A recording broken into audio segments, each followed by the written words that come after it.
Kabaddi, kho kho, volleyball, football, short ball ఇట్లా ఏ ఆట ఆడాలన్నా మంచిగా పుష్టిగా ఉండాలి. కాళ్ళు చేతులు బలంగా ఉండాలి. అట్లయితేనే మంచిగా ఎగిరి దుంకుతారు, ఆటలు మంచిగా ఆడతారు, గెలుస్తారు కూడా. కానీ అదే బాడీలా ఒక్క అవయవానికి ఏదన్నా అయితే ఆటలు ఆడలేరు, పాల్గొనలేరు, మస్తు తిప్పలైతుంది కదా. కానీ ఒకటే చెయ్యి ఒకటే పట్టు ఉడుం పట్టు అనుకున్నట్టు ఆట ఆడిండు, అదరగొట్టిండు, ఒంటి చేత్తో నలుగురిని ఓడించిండు. చూడరాదుండ్రి అన్న తడాక ఎట్లున్నదో.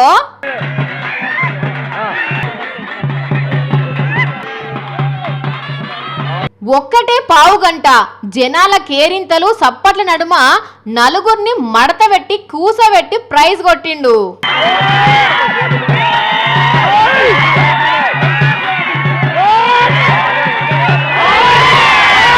మహారాష్ట్ర ఈ అన్నది పేరు రామదాసు. నిర్మల్ జిల్లాల కుస్తీ పోటీలు జరుగుతున్నాయని తెలుసుకొని వచ్చి పేరు రాయించుకొని బరిలోకి దిగిండు. అయితే ముందు వాళ్ళందరూ పాపం వికలాంగుడివి కదా అన్న, ఎట్లా ఆడతావు, అంత బలం ఉన్నదా అంటే గెలవాలన్న సంకల్పం నాలో గట్టిగా ఉన్నది, నేను ఆడతా ప్రైజ్ కొడతా అని చెప్పిండట. అంతే ఏమున్నది, పట్టుదలతోని ఆడిండు, బహుమతి గెలుచుకున్నాడు. కానీ అన్న గ్రేట్ కదా. మామూలుగా చేయికో ఏలుకో దెబ్బ తాకుతూనే ఏం పని చేయలేం, సవాలచ్చ కారణాలు చెప్తాం.